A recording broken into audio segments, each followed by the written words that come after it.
எல்லாத்தையும் எடுத்துக்கொண்டு இது பண்ணி கொண்டு இருக்கிறதுல அந்த ஷோ காட்டுறதுல எங்களுக்கு முடியும். சரி அர்ஜுனா, என்னவெண்டா சரியா நான் என்னத்தை சொல்ல வந்தேங்கிறத புரிஞ்சு கொண்டு கதைங்க. சரியா, இனிமேல் பேசுறதுக்கு உங்களுக்கு அருகதை இல்லை. எதிர்கட்சியில கிடைக்க வேண்டிய டைமை கேட்டு பெற்றுக் கொள்றதுக்கு முடியல.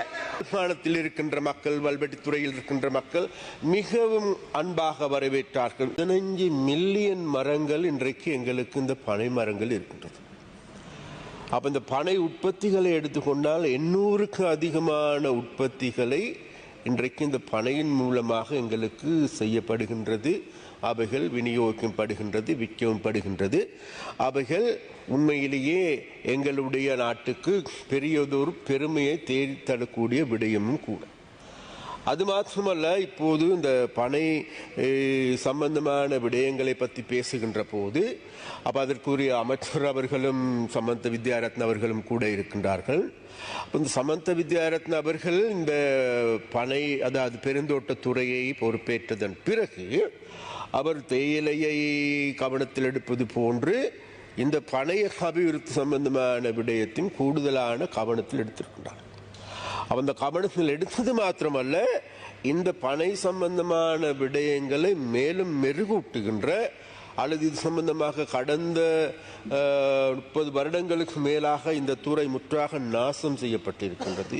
பனை மரங்கள் இன்றைக்கு தாங்களுக்கு வேண்டியவாறு தரித்து வெட்டி வீசப்படுகின்ற ஒரு நிலைமை காணக்கூடியதாக இருக்கின்றது.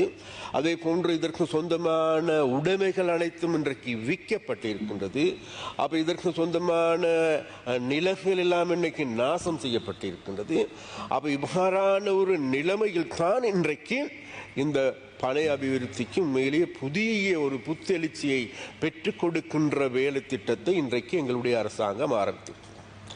அப்ப அந்த செயற்பாட்டின் கீழ் இன்றைக்கு எங்களுக்கு எல்லோருக்குமே தெரியும், பணம் சாராயத்தை எடுத்துக்கொண்டாலும் சரி, பணம் கல் எடுத்துக்கொண்டாலும் சரி, அதே போல பணத்தில் தயாரிக்கப்படுகின்ற வைன் எடுத்துக்கொண்டாலும் சரி, இன்றைக்கு பெரியதொரு இன்றைக்கு வேர்ல்ட் மார்க்கெட்டில் எடுத்துக்கொண்டால் உலகத்தில் பெரியதொரு கோரிக்கை இருக்கின்றது, பெரிய ஒரு மார்க்கெட் இருக்கின்றது. அப்ப அந்த மார்க்கெட்டை நாங்கள் பூர்த்தி செய்வோமாக இருந்தால் எதிர்வரும் காலங்களில் நிச்சயமாக இந்த பனை அபிவிருத்தி துறை சார்ந்த இன்றைக்கு வல்லுநர்கள், அது மாத்திரமல்ல எங்களுடைய அமைச்சர்கள் எல்லோருமே தீர்மானித்திருக்கின்றால் இன்னும் 2 வருடத்திற்கு பிறகு 2.5 பில்லியன் ரூபாய் இதன் மூலமாக வருமானத்தை பெறுவதற்கு.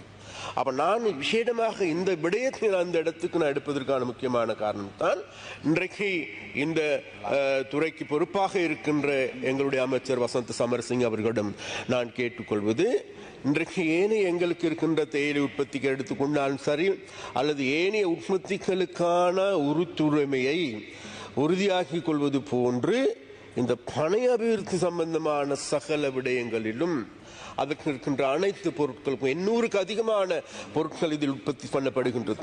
அது வைனாக எடுத்துக்கொண்டாலும் சரி, கல்லாக எடுத்துக்கொண்டாலும் சரி, உணவுப் பொருட்கள் எடுத்துக்கொண்டாலும் சரி, கருப்பட்டி எடுத்துக்கொண்டாலும் சரி, பல்வேறு விதமான பொருட்கள், கைத்தறி பொருட்கள் எடுத்துக்கொண்டாலும் சரி, இன்னைக்கு உலகமே திரும்பி பார்க்கப்படக்கூடிய, உலகமே பேசப்படக்கூடிய நவீன முறையில் உற்பத்தி செய்யக்கூடிய உற்பத்திகள் இந்த பனை மூலமாக செய்யப்படுகின்றது.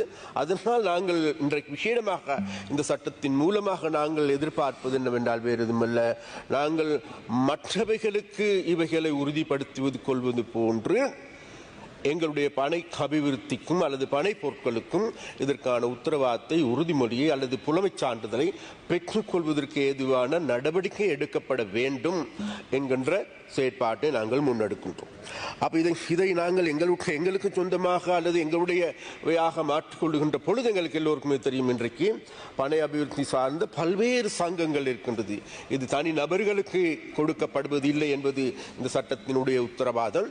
இருந்த போதிலும் கூட பனை சம்பந்தமாக பல்வேறு சங்கங்கள் இருக்கின்றது.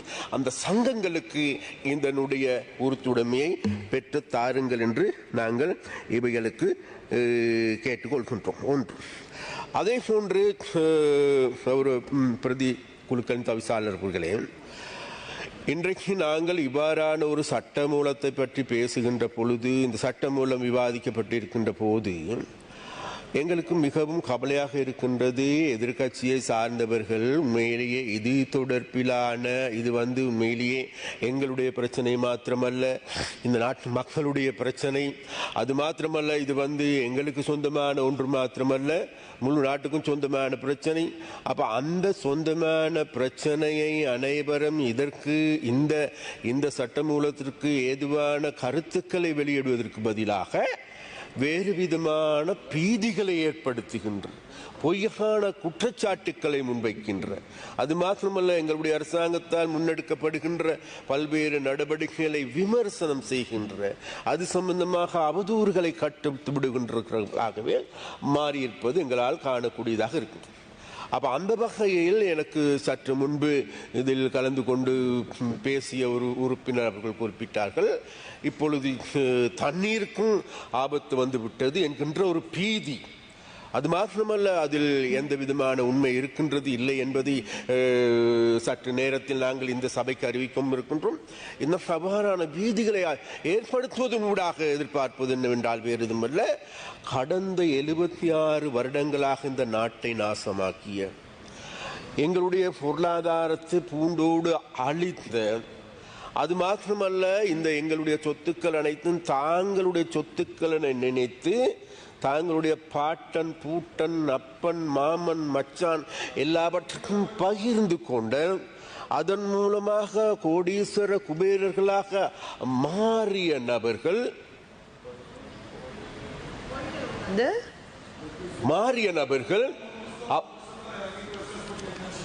நமக்கு யோனதனே பாயிண்ட் ஆஃப் அவர்களே அப்ப அதனால் வேண்டி சபாநாயகர் அவர்களே, அப்ப நாங்கள் சொல்ல என்னவென்றால் வேறு எதுமல்ல, அப்ப அவ்வாறான குற்றச்சாட்டுக்களை முன்வைப்பதற்கும் அது தொடர்பிலான பிரச்சனைகள். The former minister of water supply, I have to clarify something the honorable minister had spoken about.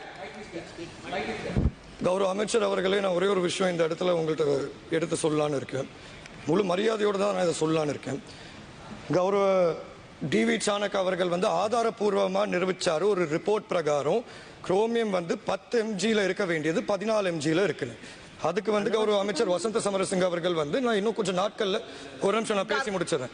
கௌரவ அமைச்சர் வசந்த சமரசிங்க அவர்கள் சொல்லியிருந்தாரு, நான் திருப்பி அதுக்கு பதில் சொல்றேன், அதை நாங்க ஏத்துக்கிறோம். நீங்க மறுபடியும் உறுப்பினர் அவர்களே,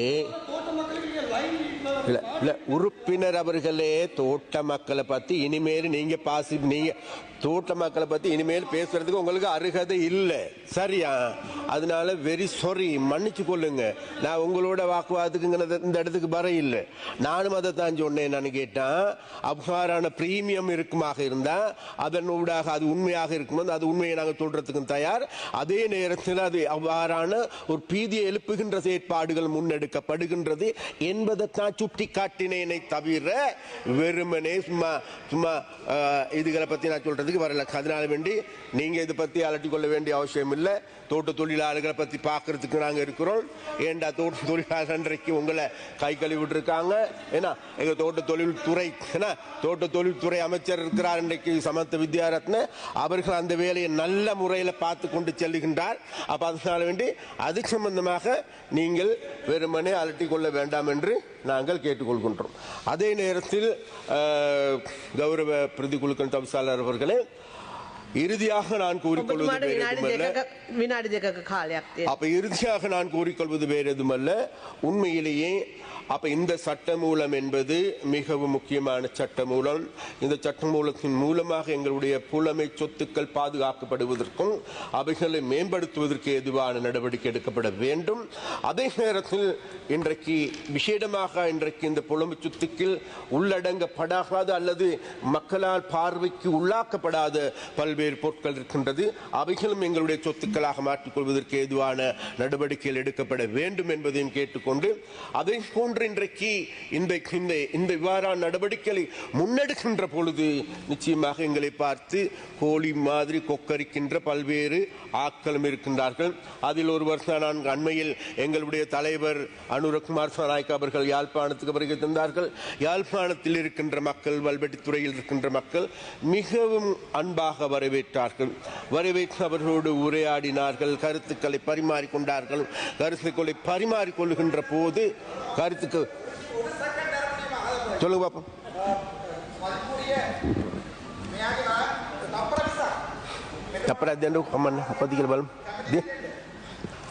නම කියවුන්නේ නෑනේ කාලය අපරාධ යනවා. இல்ல என்ன என்ன இல்ல அர்ஜுனா என்னவெண்டா, சரியா நான் என்னத்தை சொல்ல வந்தேங்கிறத புரிஞ்சு கொண்டு காதீங்க. சரியா நீங்க சும்மா කාලය අවසන්.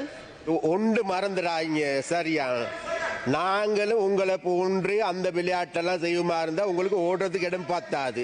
ப்ளீஸ் சரியா, அதனால வேண்டி உங்களோட இதை நீங்க கவனமா தக்க வச்சு கொள்ளுங்க. சரியா நீங்க நடந்து கொண்டிருக்கோம் எல்லாத்தையும் எடுத்துக்கொண்டு லைவா இது பண்ணி கொண்டு இருக்கிறதுல அந்த ஷோ காட்டுறதுல எங்களுக்கு முடியும். சரியா அதனால ப்ளீஸ் சரியா, அதனால வேண்டி உங்களோட அந்த அச்சுறுத்தலுக்கோ உங்களோட அந்த விளையாட்டுகளுக்கு நாங்க இனி இது உங்களுக்கு நீங்க சந்தர்ப்பையா உங்களுக்கு அந்த சந்தர்ப்பம் கேளுங்க. சஜித் பிரேமதாஸ் அவரை கேட்டு உங்களோட சந்தர்ப்பத்தை பெற்றுக்கொண்டு டைமை பெற்றுக்கொண்டு பேசுங்கள். அப்படி பேசுறது விட்டு போட்டு உங்களுக்கு எதிர்கட்சியில கிடைக்க வேண்டிய டைமை கேட்டு பெற்றுக்கொள்றதுக்கு முடியல. உங்களுக்கு டைம் ஒதுக்கப்பட்டு இருக்கின்றது, உங்களுக்கு எதிர்கட்சி இருக்குது. அந்த எதிர்கட்சிக்கு මන්ත්‍රීතුමා ඔබතුමාට විනාඩි 8ක කාලයක් ලැබෙනවා. කරුණාකරලා නිහඬ වෙන්න මන්ත්‍රීතුමා.